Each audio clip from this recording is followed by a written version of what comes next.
Hi, I'm Daisy Bell, and today I'm here with Marcus Pelletti, CEO of Laureti Group, and we're going to be chatting about some of the initiatives that they're working on within the mobility space area. They're putting a special focus on women within their technology and vehicle development. So here to tell us a little bit more is Marcus. Can you tell us how you're hoping to achieve this and what your vision is? So Laureti is changing the future of business travel. The central focus and the foundation to our approach is making mobility to be productive, globally connected and secure. So the central question today is, if you don't have to drive a car, what would you do in a car? So that was the premise of our business model, and one of the outcomes of our technology is to look at the female-focused input, to employ that from the design stage, from the outset, to also to use that to develop technologies. It's important more than ever for us to cater for the needs of women, especially when they're going to be at most part of our customer base. So why the focus on women? Is it because of a growing feminist movement that maybe some women feel they should be a part of the focus in kind of startups? What kind of drew that initiative? I don't quite want to make this a feminist issue. I see this more on a women issue. I think we can't ignore today is if our major customer base is going to be mostly female, then I think going forward, taking that feedback and consideration is to do with economics rationale and simply putting the numbers next to our business model. So I think the wider industry context is also changing in terms of how to bring in the stakeholding of women to get that input into redesigning a car itself. So it's more on the economic side and industrial side. Why do you feel that women haven't been the predominant focus previously? I mean, the automobile industry has been around for over a century. Yep. Why have they not kind of been considered as a customer previously? So today we have one big problem with the EVs. So from highly established OEMs, car brands, to recently successful startups, women aren't taken as part of the equation in order to build or cater for the female-focused design. If you look at the context, there's a historical perspective to it where you have about, from 1910s, we started to cater for single use case, and that single use case is naturally men. And 20 to 30 years, the first 20 to 30 years, I don't think we had the rise in female drivers. So the entire industry was catering for one particular gender. And I think in Europe especially, looking at the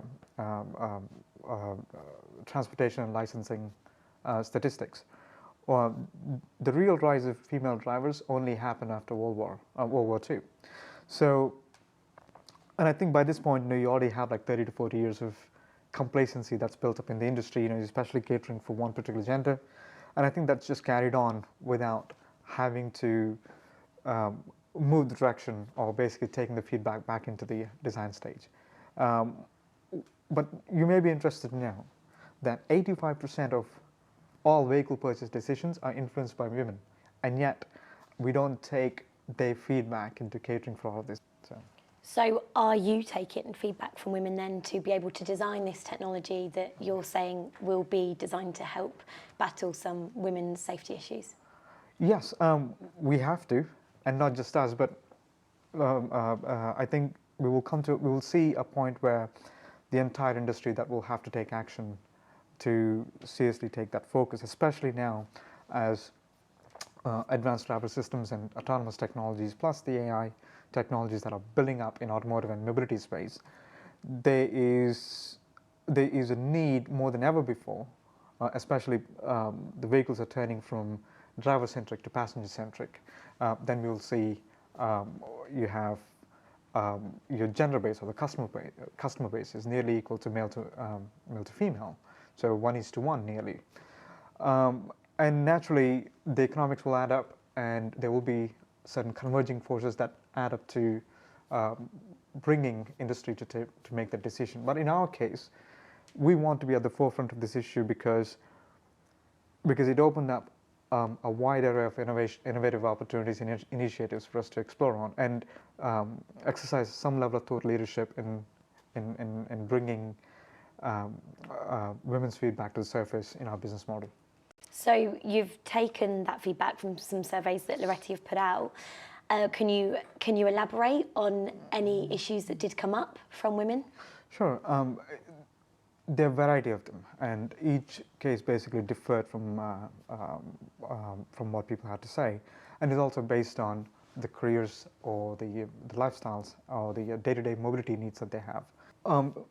Simply put it, one thing that we learned from in women's day-to-day mobility is not the same as men's. So it could be anything from the comfort levels of feeling safe during travel, either in public transportation or within the inside the cars, or any other multimodal situation as well. But we also got interesting feedback on in fleet situations. There's a tremendously growing safety issues, especially in ride-hailing and stuff. That in most cases this involves international journey. So that's one of the scenarios we've taken into account. But overall, we had a wide range of insights that we got, and I know we're only starting, but there's a lot of things that we're looking to solve. So then with that feedback that you've gotten from women, how are you making this technology that can kind of help to put women at ease and acknowledge the safety issues that some women face? Sure. If I may provide small context to it, is we have some ride-hailing companies today. Just in the last year or so, we have about 10,000 sexual assaults reported. Although we don't have a specific gender statistics, but we can safely say that most victims are women. But at the same time, we also have to consider this may not be just the female riders, but also female drivers.